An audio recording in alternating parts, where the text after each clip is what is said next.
Hello friends, welcome to laddu சமையல். இன்றைக்கி நம்ம லட்டு சமையலில் ஒரு ஸ்வீட் ரெசிபி தான் சிம்பிளாக ஈஸியாக பண்ணுற மாதிரி சொல்ல போகிறேன். ஸ்வீட் பூந்தி. லட்டு பிடிக்காமல் இனிப்பு பூந்தி தான் இப்போ செய்ய போகிறோம். அதுக்கு ஒரு மிக்சிங் பவுல் எடுத்து வச்சுருக்கேன். அதில் 1 கப் அளவுக்கு நம்ம கடலை மாவு சேர்த்துக்கலாம். அதில் கொஞ்சமாக ஒரு சிட்டிக்கு அளவு உப்பு சேர்த்துக்கலாம். ஒரு பிஞ்ச் அளவுக்கு ஆப்ப சோடா சேர்த்துக்கலாம். இப்போ ஃபஸ்ட்டு நல்லா மிக்ஸ் பண்ணிக்கலாம். இதில் கொஞ்சம் கொஞ்சமாக தண்ணி சேர்த்து பூந்தி பொரிக்கிற அளவுக்கு நம்ம மாவை மிக்ஸ் பண்ணிக்கலாம்.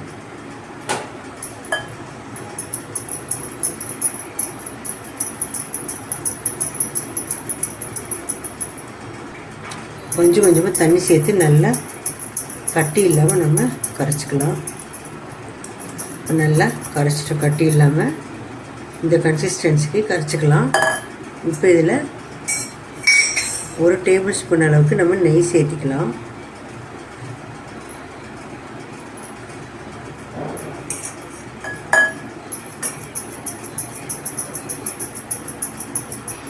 அதோட ஃபுட் கலர் கொஞ்சமாக சேர்த்துக்கலாம்.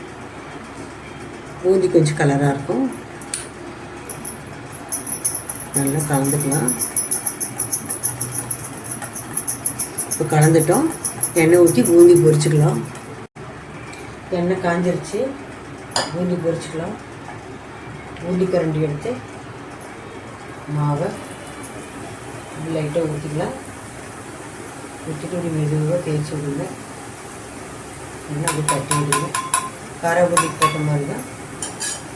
ஆனால் இதுக்கு அரை வேக்காடு வெந்தால் போதும். பூந்தி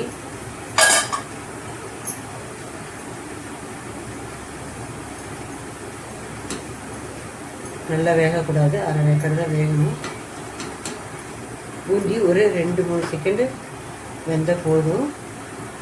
நம்ம எடுத்துக்கலாம். நசுக்குனா நசுங்கணும், அந்த அளவுக்கு வந்துச்சுன்னா போதும் நம்ம எடுத்துக்கலாம். எண்ணெய் நல்லா வடிச்சிட்டு போட்டுக்கலாம்.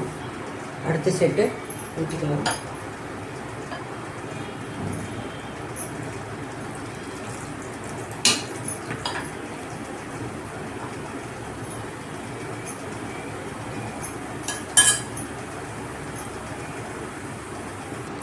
பாக்கி இருக்க மாவையும் நம்ம பூந்திகளாக பொரிச்சுக்கலாம்.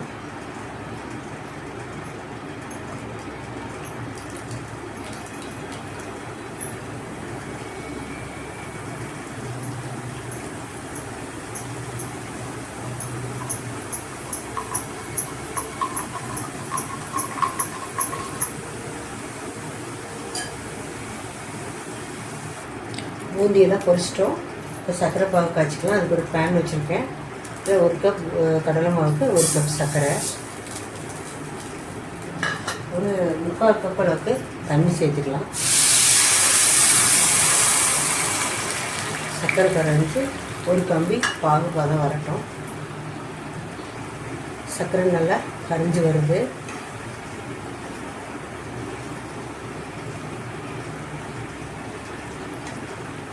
இதில் 1 டீஸ்பூன் அளவுக்கு ஏலக்காய் பொடி சேர்த்துக்கலாம்.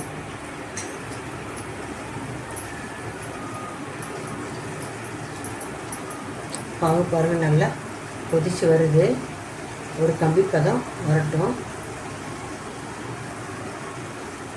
இன்னும் வரல.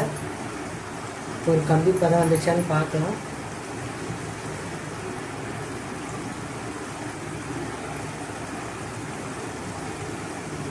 எடுத்து உடைக்கும்போது அது இருந்து ஒரு கம்பி மாதிரி வரணும்.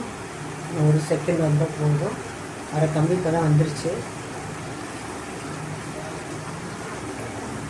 இப்போ பார்க்கலாம்.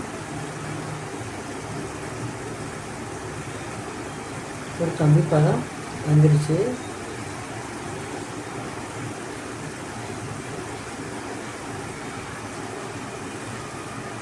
அவ்வளோதான். இப்போ ஸ்டவ் ஆஃப் பண்ணிவிட்டு நம்ம பொரிச்சு வச்சுருக்க பூந்தியெல்லாம் இதில் சேர்த்துடலாம். பூந்தியெல்லாம் சேர்த்துட்டோம். நல்லா மிக்ஸ் பண்ணி விட்டுடலாம்.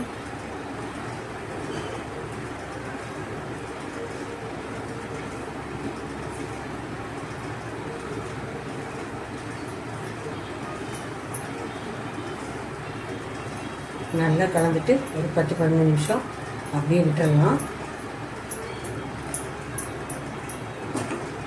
முந்திரி திராட்சையை பருத்து கொட்டிட்டு கொஞ்சமாக வேண்டாம் கூட விட்டுருங்க. 3/4 கப் தண்ணி வைக்கும்போது நமக்கு கொஞ்சம் ஜூஸியான பூந்தி கிடைக்கும். 1/2 கப் தண்ணி வச்சிங்கன்னா உதிரியாக கிடைக்கும். ஆனால் கொஞ்சம் ஜூஸியாக இருந்தால் நல்லாயிருக்கும். இதுவே இன்னும் கொஞ்சம் நேரத்தில் இன்னுமே நல்லா ட்ரை ஆகிடும். அவ்வளோதான், நம்முடைய சூப்பரான இனிப்பு பூந்தி, ஸ்வீட் பூந்தி அட்டகாசமாக ரெடி ஆகிடுச்சு. நீங்களே இதே மாதிரி ட்ரை பண்ணி பாருங்கள். பிடிச்சிருந்தால் லைக் பண்ணுங்கள், ஷேர் பண்ணுங்கள், கமெண்ட் பண்ணுங்கள். என்னோடய சேனலை சப்ஸ்கிரைப் பண்ணுங்கள். மறக்காமல் பெல் ஐக்கானே கிளிக் பண்ணுங்கள். தேங்க்ஸ் ஃபார் வாட்சிங்.